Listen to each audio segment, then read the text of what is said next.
So now today we will do the relation between the limit of a sequence having distinct points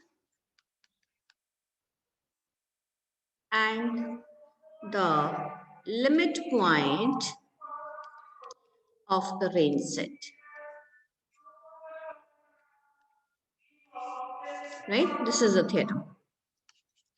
So if we have a sequence having the metric space having infinitely many distinct points, then what we want to prove that, and to prove the limit का मतलब है limit of the sequence.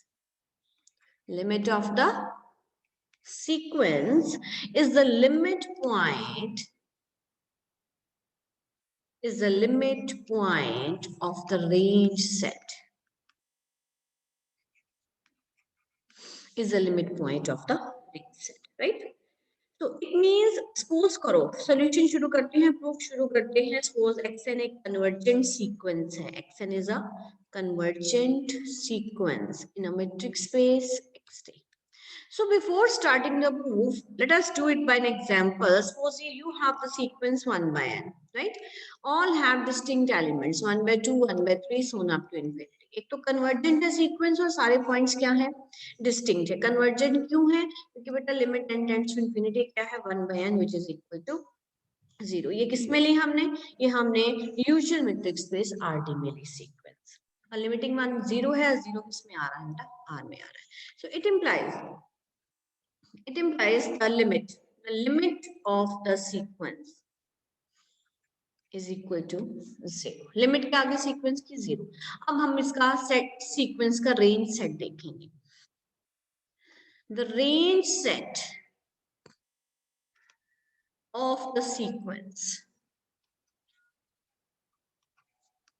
1 by n is same 1 by 2 क्योंकि सारे elements ही क्या हैं distinct हैं.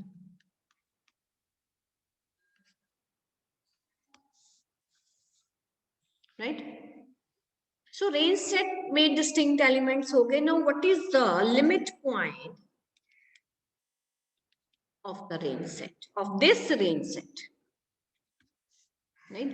अब देखो ये 0 है. देखो मैक्सिमम नंबर जो है इसका ये सीक्वेंस डिक्रीजिंग में है तो मैक्सिमम नंबर इसका क्या है 1 है. ठीक है. मिनिमम नहीं हमें पता लेकिन सारे एलिमेंट्स में देखो 1 by 2 ठीक है 1 by 3 1 by वो सारे के सारे एलिमेंट्स जो हैं वो कम हो रहे हैं डिमिनिश हो रहे हैं. डिमिनिश होके कहाँ पहुंच रहे हैं 0 पे पहुंच रहे हैं. ठीक है. अब मैं 0 की नेबरहुड चेक करूं. I will check the neighbourhood of 0. इस तरह से चेक की मैंने नेबरहुड ऑफ 0 चेक कर ली. ठीक है.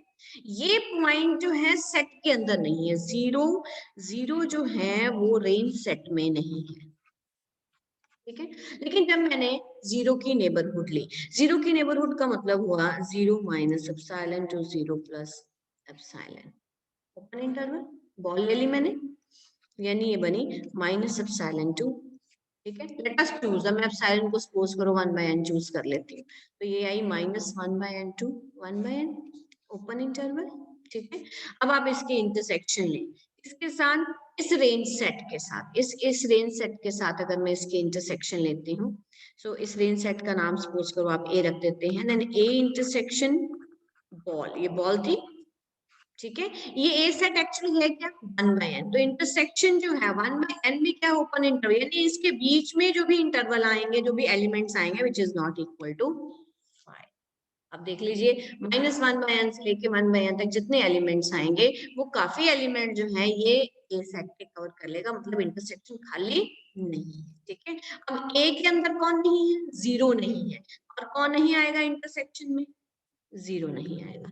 तो 0 is the limit point of the range set.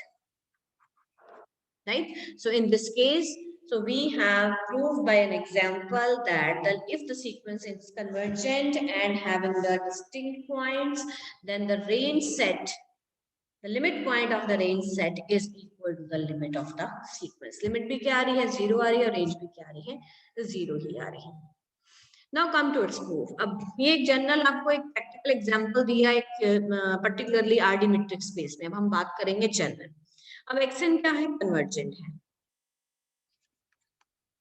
Convergent है, ठीक है. और सीक्वेंसेस में जो एलिमेंट है वो सारे क्या हैं? Distinct elements. All elements are distinct, right. अब हमने इसकी रेंज सेट मान ली. मैंने वहां ए ली, यहां मैंने क्या ले ली? E. Let E be the range set. Let E be the range set of the sequence xn, right? To prove, अब कन्वर्जेंट है, पॉइंट ऑफ कन्वर्जेंस x हो गया, सो ये लिमिट हो गई. अब टू प्रूव क्या है कि जो x is the limit point of the range set. अब किसी भी पॉइंट को हमने लिमिट पॉइंट प्रूव करना है तो बेटा उससे एक बॉल बनेगी, बॉल की इंटरसेक्शन होगी, ठीक है. सो दैट आपका वो प्रूव हो जाएगा कि लिमिट पॉइंट है. अब प्रूव करना है लिमिट पॉइंट, हम मान लिया, लेट इफ पॉसिबल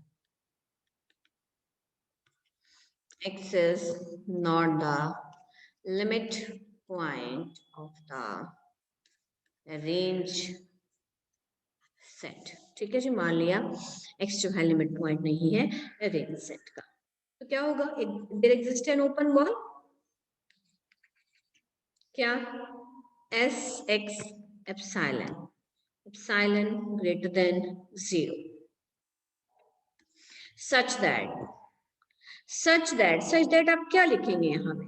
आप ये लिखेंगे there exist open ball, there exist an open ball so that कि इसका और इस बॉल की जो इंटरसेक्शन है, किसको माइनस कर लेंगे साथ में? x को निकाल देंगे. This is equal to 5. अगर ये लिमिट पॉइंट होता तो यहाँ आना था नॉट इक्वल टू 5, लेकिन अब क्या आ रहा है? ये लिमिट पॉइंट नहीं है, तो ये क्या हो जाएगा?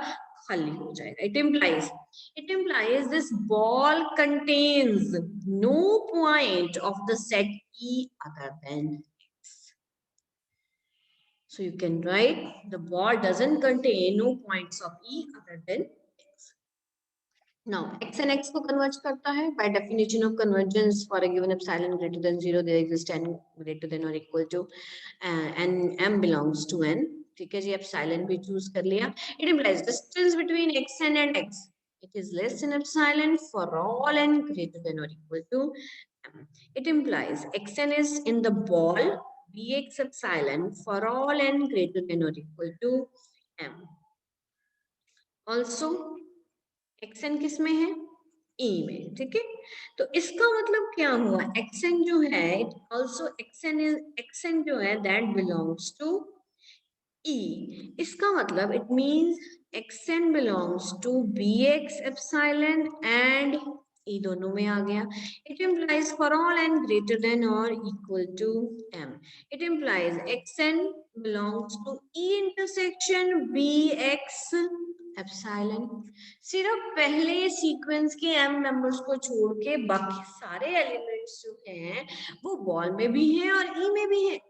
लेकिन which is a contradiction to the fact that the ball doesn't contain any point of the set E other than x. Hence, our supposition is wrong, which is a contradiction. Hence, supposition is wrong. X must be limit point of E. That's all.